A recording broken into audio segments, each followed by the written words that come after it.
tetap ya Allah ridhoi kami, akui kami sebagai hamba-Mu. Lah dengan cara apa? Bukan semata-mata kita meminta, tapi aslim zimam. Kendali kita ya Allah kula pasrahke, kendali awak kula ten panjenengan Gusti. Saya pasrahkan keberadaan diriku kepada Engkau ya Rob, untuk supaya kamu jalankan di jalan yang Engkau ridhoi.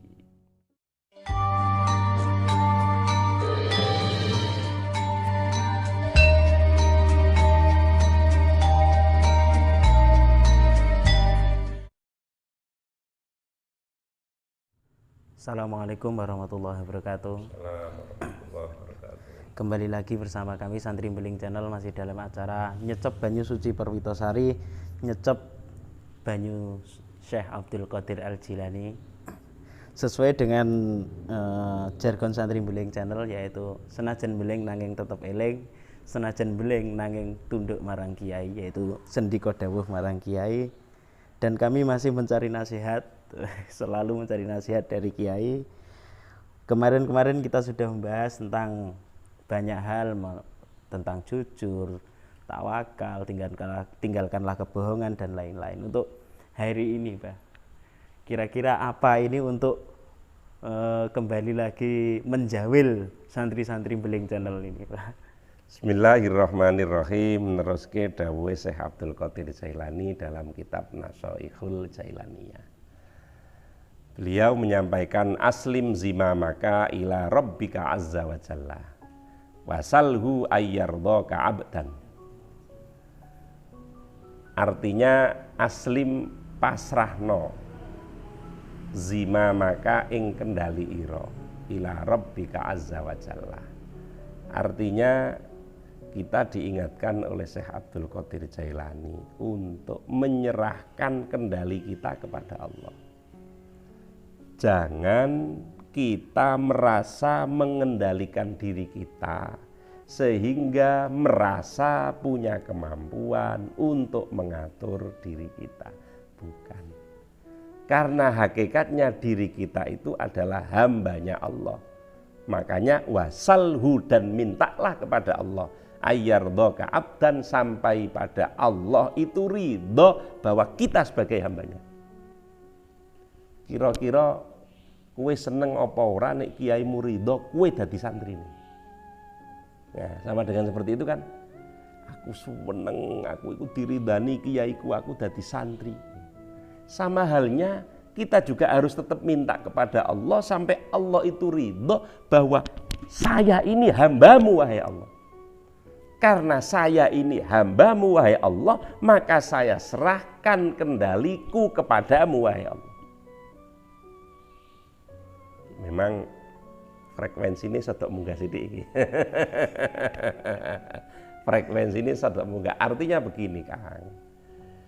Menungso itu boleh melakukan segala sesuatu. Menungso itu boleh memiliki dirinya sendiri. Menungso itu boleh masahke awake dhewe kepada orang lain. Tapi ingat bahwa hakikatnya yang paling tepat adalah kendali diri kita pasrahkan kepada Allah. Makanya ada doa, Allahumma a'inni ala zikrika wa syukrika wa husni ibadatik. Ya Allah, a'inni ala zikrika, berikan pertolongan kepada kami. Ala zikrika, untuk selalu ingat kepadamu. Wa syukrika, dan bersyukur kepadamu. Wa husni ibadatik, dan berbuat ibadah yang baik kepadamu. Semua bukan karena kesempatan kita, semua bukan karena kekuatan kita, tapi karena inayah, pertolongan dari Allah. Itulah yang selaras dengan dawuhnya Syekh Abdul Qadir Jailani, aslim zimamaka, pasrahkan kendalimu kepada siapa? Ila rabbika azza wa jalla, kepada Tuhanmu. Setelah kita pasrahkan kendali kita kepada Tuhan kita, kepada Allah Rabb kita, banjur selanjutnya wasalhu bi yardaka abdan, dan wasalhu ayyardaka abdan, dan mintalah kepada Allah supaya Allah itu ridho menganggap kita sebagai hambanya. gitu. Berarti itu tadi kalau ada Allah itu ridho menganggap kita sebagai hambanya, berarti mungkin ada Allah itu tidak ridho menganggap kita menjadi hamba. Ya otomatis. Sama halnya begini loh, saudara. Karepmu. Kowe pernah digitukan karo kiai ta ora? Wis karep-karepmu.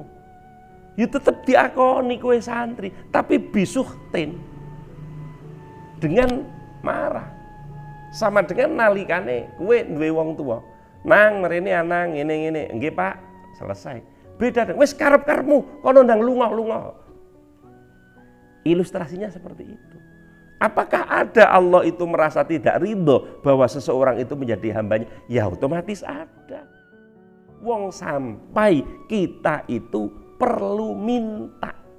Jare Syekh Abdul Qadir Jilani, perlu minta kepada Allah, menangis, memohon kepada Allah, ya Allah, saya ini loh jenengan akui, jenengan ridhoi sebagai hambamu ya Allah.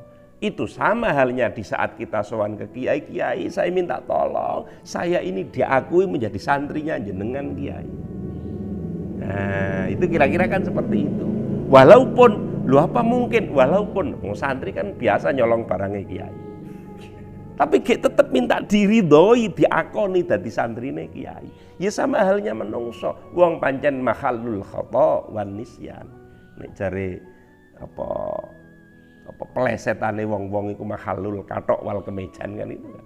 Memang manusia itu juga ada kalanya melakukan salah, melakukan lupa, tapi tetap ya Allah ridhoi kami, akui kami sebagai hambamu. Lah dengan cara apa? Bukan semata-mata kita meminta, tapi aslim zimamak. Kendali kita ya Allah kula pasrahke, kendali awak kula ten panjenengan Gusti. Saya pasrahkan keberadaan diriku kepada Engkau ya Rob, untuk supaya kamu jalankan di jalan yang Engkau ridhoi. Berarti hampir sama waktu itu saya membaca, lupa tapi saya membaca entah itu status atau apa itu, ada kata-kata aku akan meminta kepada Tuhan, tapi apakah Tuhan mengenaliku? Berarti hampir sama. Ya tidak salah, itu kan bagian dari kata-kata puitis. Jadi benar, jangan merasa kemudian Tuhan kenal kita semuanya. Kenal dalam arti harfiah, ya kenal. Sama dengan apakah orang tua kamu tidak kenal kamu? Ya kenal. Tapi kan tidak selamanya orang tua kamu ridho kepadamu. Apakah kiai tidak kenal sama kamu selaku murid? Ya kenal. Tapi apakah selamanya kiai itu hati ini senang melihat kamu? Nah, sama dengan seperti itu. Jadi ya benar adanya kalimat itu gitu loh. Jadi kita harus melakukan apapun, kita harus ibadah kepada Allah sampai Allah ridho mengakui kita adalah hambanya. Mungkin untuk sahabat santri beling yang ingin bertanya. Kita diperintahkan untuk menyerahkan kendali kita kepada Allah, tapi kita masih merasa yang mengendalikan itu nafsu. Akan-akan nafsu itu yang malah lebih mengalahkan kendali kita pasrah, kendali kita bersabar. Terus jadi di mana kita itu saat merasa kita sudah menyerahkan kendali kita kepada Allah gitu. Akan-akan kita sudah yakin ini udah jalan yang terbaik, inilah keadaanku, ini yang saya kendali, saya pasrahkan kendali ini kepada Allah. Nah, justru itulah pentingnya kenapa kita pasrahkan kendali kita kepada Allah. Kalau kita tidak memasrahkan kendali kita kepada Allah, jangan-jangan kita dikendalikan oleh nafsu. Nah, itu loh. Karena apa? Karena kita tidak memasrahkan kendali kita kepada Allah, jangan-jangan kendali kita dipegang oleh nafsu. Lah terus bagaimana? Ya dengan cara bagaimana kita dikenal Allah. Bagaimana kita diakui Allah sebagai hambanya.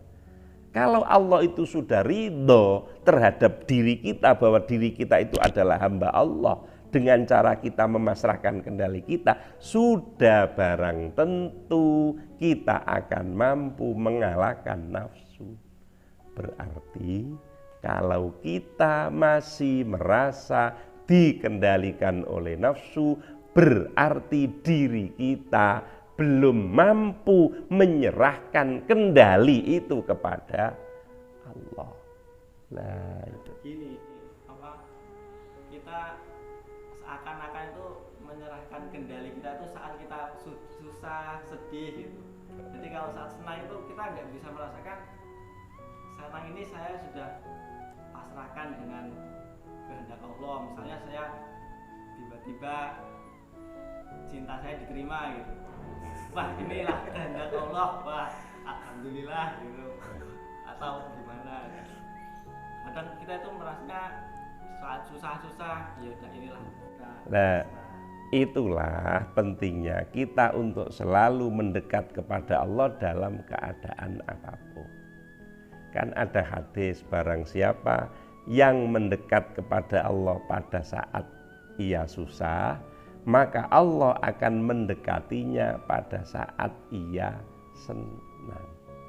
Dan barang siapa yang mendekat kepada Allah pada saat senang, maka Allah akan mendekatinya pada saat ia susah. Ini penting.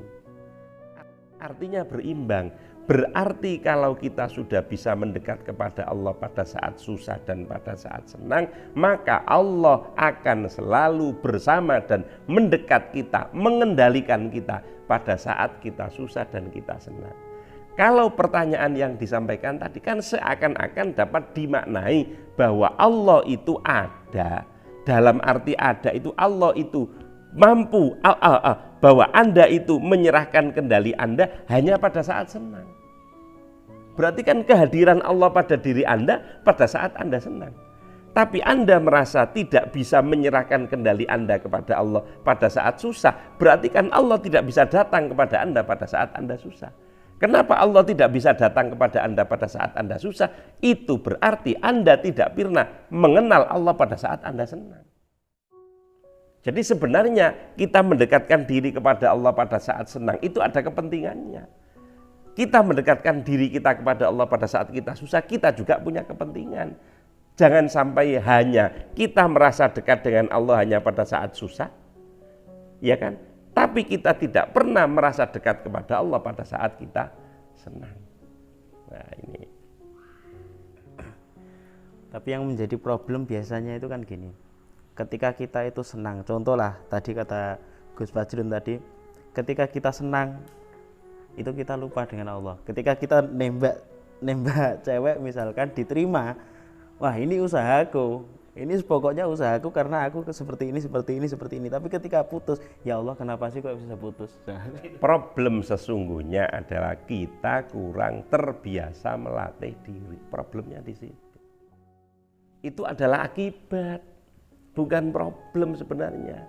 Akibatnya adalah kita hanya merasa senang, kita hanya merasa kenal Allah di saat senang, tapi atau sebaliknya kita hanya merasa kenal kepada Allah di saat susah, tapi kita tidak merasa begitu kenal Allah di saat kita senang. Itu adalah akibat. Akibat dari apa? Akibat dari kita tidak pernah membiasakan untuk selalu kenal Allah pada saat susah dan pada saat senang, sehingga seakan-akan kita hanya mampu menghadirkan Allah pada diri kita pada saat kita susah saja, kan gitu kan? Pada saat kita senang kita sulit menghadirkan Allah pada diri kita. Itu adalah akibat, ya kan? Karena apa? Karena proses berlatih kita tidak istiqomah. Wis latihan sidik tinggal nih, latihan sidik tinggal nih. Makanya keistiqomahan itu menjadi sesuatu yang penting dalam hal apapun. Ya, itu tadi adalah nasihat dari Abah bahwasanya kita harus terus ibadah, kita harus terus mengenal Allah sampai Allah itu ridho bahwasanya kita itu adalah hambanya.